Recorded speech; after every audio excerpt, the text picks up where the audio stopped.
So we have an artwork here by Reddit user Susan, or you can see Wright, Boucher. Not sure how to pronounce that, but this is their attempt on digital surrealism. So first of all, I like the composition. So it's very simple. So there's a character here taking over this much space, then another focal point here, and it would line up to like a rule of thirds. This character is like sitting on this third over here. So very nice. I like the expression and also the textures, of course. This is digital, so this isn't done on watercolor, but it does look like it's been done on like a wet canvas or something, which is nice.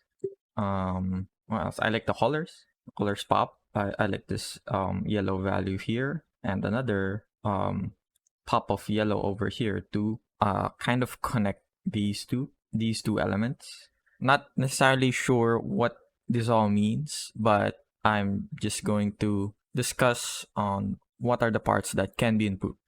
So one, I think the depth is lacking. In terms of like when you put this into a black and white version and zoom out, you barely see the character over here and also the focal element, which is sad because they are basically the main elements of the piece that you want to see. So maybe instead of going for this bright background, you either darken this part, that way this pops out more. Not this dark, but maybe you can make it a bit darker in general. Then blend that in. That way when you go from afar, it pops out more. So I like this part because this is a really dark background on like a really bright desaturated yellow. But the same can't be said for this one. So I actually think this area kind of pulls away from these two elements because the contrast over here is really strong. Like it pulls you in over here. This also has like a really sharp point, and this one as well. So it kind of pulls the viewer to look over here more, over their signature, but that's like the corner of the canvas, and we want the viewer to look at over here more. You either darken the background or you darken the foreground element. Say you add a bit more shading to this guy. You can do that however you want, but mainly I guess something like this. Just adding another layer of shading on the corner, mainly to like make this person pop out more. Let's add a darker value. That way it pops out more. Or you either shade it like it's being lit from here. So this area is lighting up this part because it kind of implies that with your rim light. So this one has a really sharp highlight over here, implying that this is more like the light source is over here casting onto him. So maybe you can shade it a bit more clearly, like you can shade this part, also this part as well. In turn, what that will do is kind of like lessen the contrast on this corner of the canvas, something like that. And because of that, this kind of area will darken more, so it has a bit more visibility. But yeah, I think you still need to add a bit more, like you need to heavily shade this to make it pop out more, because like you see there's not much contrast over here. There's not much like light dark rhythms going on, or it's not as strong as compared to say this one, where there's light area, really dark area, light area, dark area, light area, dark area, and light area. And the jump between light and dark is really massive compared to this one, where say there's this highlight, then there's the red of the nose, which is a slightly darker area, then a brighter cheek tone, then slightly more dark and reddish tone. So the value jump between the lights and darks isn't too strong to pull the viewer to looking over here. Then another one is this one. So this one has a better contrast compared to the face of this guy, because there is a stronger like light and dark pattern going on, but I think you could push that even further, and even goes to say like make it really really dark, or at least the underside to be really really dark, and push the values a bit more. That way, when you put this on black and white, this pops out more compared to this one, where the body kind of blends in the sky. So it's as if we are seeing something like this, where we don't even see the tail because it's the same value. The only thing differentiating it from the background is, of course, the pop of color. Then other than that, I think that's the biggest thing, like the depth, contrast, and like how you arrange your lights and darks is the biggest thing. In terms of shading, they're okay, but like since you're the artist, you have the creative liberty to push these shading tones to control whatever the viewer is looking at, and like that's not necessarily realistic, but since you're an artist, it doesn't really matter. You can push the values however you want to serve the message or like the focal point of your painting. This one as well, I think in terms of the form, I think this is just a nitpick. This could be flatter, even though I think you're trying to like convey that this area is like a rounded object, right? Because the stomach is rounded. So when you open that hatch is also rounded. But I think you went a little overboard, and I think you can make this a darker value. That way, the heads of these birds pop out a bit more in terms of value.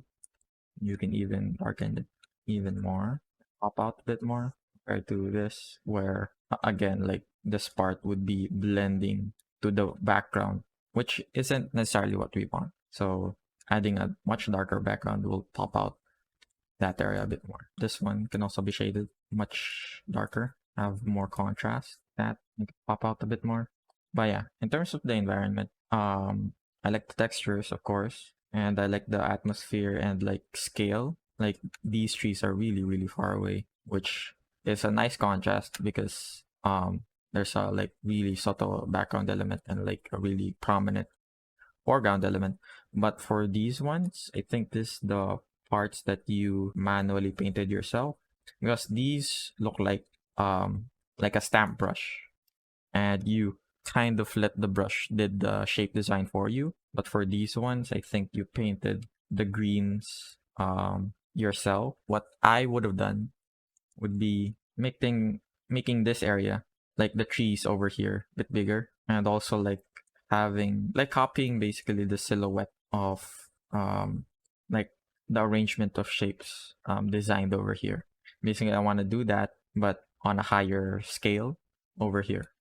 And in your painting, it wasn't really at a realistic scale, because what I would imagine is this part is more on the front. Like this is much nearer compared to this one, right? So this part would be on the further background. Then as it comes around over here, it becomes bigger and bigger. So the trees, their scale get bigger and bigger as well.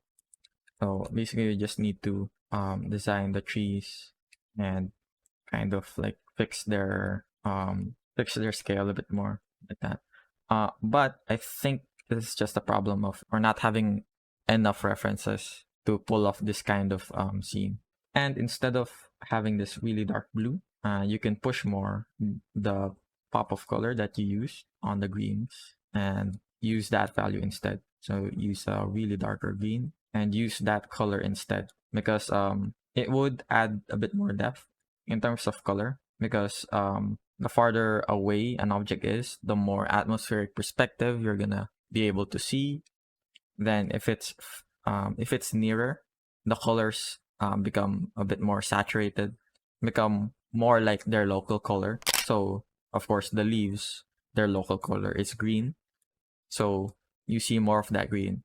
While here, since there's so many like sky and dust and snow particles that is in between the viewer's eye and the trees, it becomes much more faded and you don't see much of that local color. So yeah, I think that's about it. Just more references for the background to basically flesh out the background a bit more, especially here and maybe over here as well. Then just push the values to serve the focal points more. This part needs to be darker, this part needs to be darker, and like this part needs to be darker, like the hatch.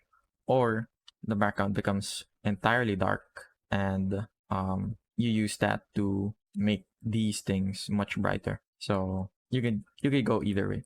Also be careful of other areas of contrast that might pull away from the viewer.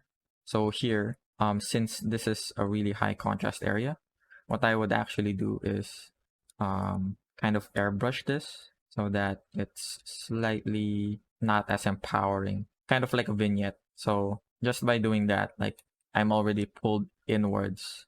So I'm either forced to look at over here or over here instead of this area. So yeah, something like that. And yeah, I think that's about it. So thanks for sharing your work, Sue's Paint. And this was really wonderful. This is a really wonderful piece. And I hope you get to apply some of these lessons or critiques in your next artwork. Now on to the next one. We have this one, this painting by Novandar, Reddit user Novandar, or two brush strokes. But basically this is a drawing from reference, or like a painting from reference, using this one. So first off, he mentioned over here that they only use the hair as a guideline rather than to try and match the style, which I think is a great way to use references. You don't need to copy every single thing. You just need to like use it to take more inspiration and whatnot. My main critique would be it's all like a bit blurry. It's as if there's like a Gaussian blur going around. But this one, which is something I find hard to pinpoint why, because on this area, like there's a really sharp angle over here, right? Or there's a really sharp shape, but over here it's already blurry, you know? So you either have like a really soft brush that you use to paint, so something like this. This one is might be a similar brush that you're using, and when you paint using a really soft brush or like a brush that has soft edges, that's usually what's going to happen. Like there's going to be more blurriness to your painting, and I think that's your main way to copy the texture from the reference, because hair is all like there's lots of textures and gradations, really subtle gradations, and when you were trying to imitate that kind of texture, you were using a softer brush so that you'll have an easier time blending. But actually, I think that's like the incorrect approach, especially hair. So hair is definitely a hard topic. It's something that a lot of beginners, even intermediate artists, have trouble capturing. When you're creating hair, you need to think about it's a really organic thing. It's like clouds or rocks or like leaves, that since it's so free form, it gives you a lot of room to make and design your own shapes. We're gonna go into shape design now since we're talking about hair, because like half of hair is basically shape design. So here, I think you need to organize more your the division of shapes, or like how the locks are arranged. Locks, I mean like locks of hair. So here you have, let's use a red outline for this. So here you have like these strands going around like that, these strands, and like this shape, and these strands. And I think you can group them up a bit more to make it a bit more appealing, kind of like anime hair. So anime hair is also like a great place to study hair design and whatnot. So what I would do is I'd block this part, kind of make it like an entire lock of hair. It's one, two, another one over here. Here, there's like too many repetitive shapes going around, and it's all basically the same width. we can copy more of like the reference over here where there's a group of locks catching that light. Something like that would be a bit more appealing to do. Also, the silhouette can be worked on a bit more. So if you're like noticing what I'm doing, I'm actually keeping my brush really big, or as much as possible, I use like really large and broad brush strokes to imply hair, and I don't like get any smaller like than this. And what that does is basically I'm more focused on the macro shapes. So from afar, there's like you can see this shape, this shape, there's this shape, there's this shape, there's like secondary shapes like this one, and this one. And yeah, basically I don't see a lot of that from yours. I can only see like lots of individual shapes that don't group up in an appealing manner. So here I just made it slightly more appealing. And this is kind of hard thing to teach because it's all shape design. And shape design is really something that you develop as you see, as you do more studies, as you like develop a sense of what looks good, you know, because I can't really tell you, oh, you need to create this particular shape and that will fix the painting, because it's not like that. Shape design is really, really hard to explain. Painting references from other artists help a lot because other artists already design their own shapes. Unlike photographs of real life or like um, still life studies, in real life, of course, there are also some appealing and organic shapes being designed. But if you study from an artist that you really respect and you treat as a role model, you kind of gain some of their intuition on how to make shapes more appealing. But yeah, I think this is still a bit messy, but I think you already like understand what I'm trying to say. Other than that, I think you did a good job of like copying the actual values and like form and also the color. I think that's a really nice one. You copied how this part is slightly redder than like other areas of the skin. But yeah, I would design the shapes a bit more. Also this one. So what I would do here for the beard is maybe again like group the locks or areas that have similar value, and then after that you get a slightly smaller brush and like only imply those other textures that needs to be kind of highlighted. So slightly lighter part of the hair, you can use that. And also I'm not using like a soft brush like this one, and because of that, the outline of like the shapes that I made are much more much sharper and much easier to see compared to the blurry beard that you had using a blurry brush. Other than that, I think while you captured the form relatively well and the value changes and like shading specific crevices, so I like this part right here where you made you kind of outlined the eyelid, the lower eyelid, and how this is a really sharp and strong shadow. It's kind of lacking in terms of seeing the plane changes. So while like you kind of understand the concept of highlights like this one and concept of ambient occlusion over here on the crevice, the face in general doesn't look as three-dimensional compared to the reference that we have. What I mean by that is when you did your painting, you kind of lost this strong plane over here on the cheekbone, unlike over here on the reference. So I would capture that a bit more, you know, kind of outline that plane a bit more. Then there's this plane that you kind of didn't have enough time to outline. And over here in general, like the part under the hair kind of lacks ambient occlusion. So I would darken that a bit more. Not this particular color. I think the color that I used over here isn't as good, but I think you understand what I mean. Show a bit of the light passing through the hair. I'm mainly focused on this part right here. Kind of lost that plane change. As an artist, right, you can see the form changes. So this one is a plane. This one is the front plane of the nose. This one is like the front plane of the cheek, and this one is kind of like a concave shape, like the eye socket. So this is all inside, if you understand what I mean. And there's this plane that outlines the cheekbone and capturing, and like this area right here, it's capturing that strong highlight. And yeah, mainly the dimensionality of like the face in the reference is kind of lost in your painting. And then other than that, I think I don't have much more to critique about.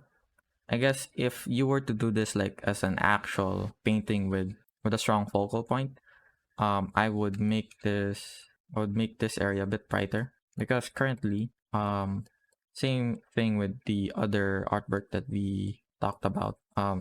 The values of the face and the background is a bit too similar. So what I would do is brighten this part. That way, you have much more room to play with. Or something like that.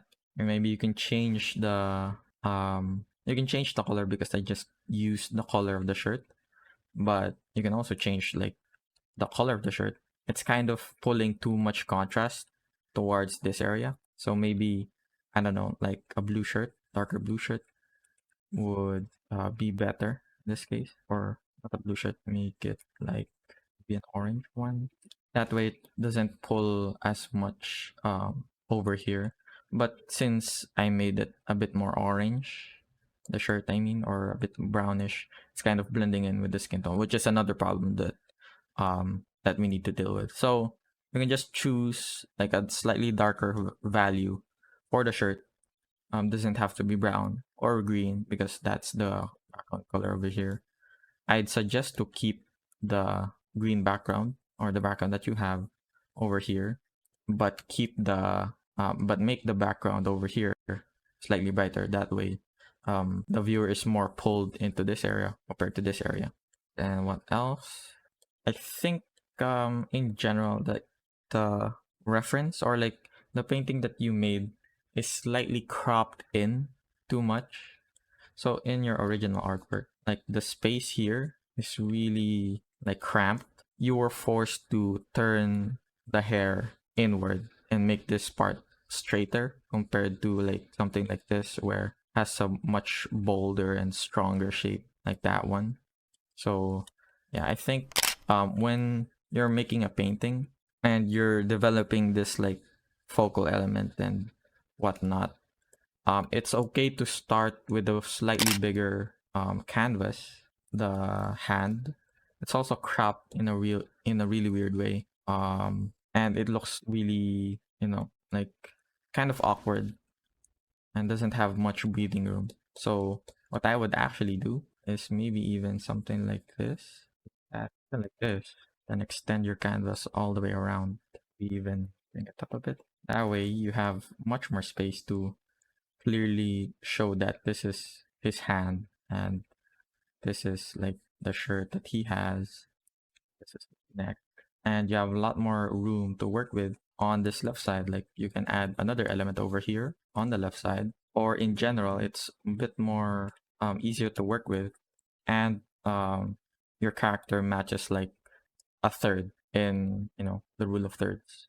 Like the cranium would match that like third over here, or maybe even move it somewhere like this, make the eye match that third point, or just like the reference, move it like here and crop it the same way that the reference did, or something like this. So that way, like there's this third going on, and it goes to that like eye area. So yeah, just like relatively minor composition improvements, but yeah, mainly I wanted to focus on the shape design of the hair, and more on like how you organize your values, the background, and letting the focal point shine more in your painting. And yeah, thanks for sharing your work, Novandar and Wright.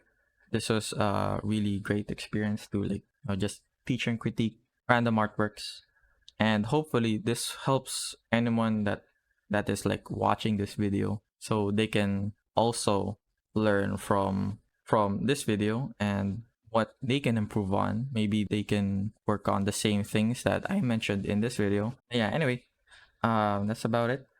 Thanks for sharing and thanks for watching. Bye bye.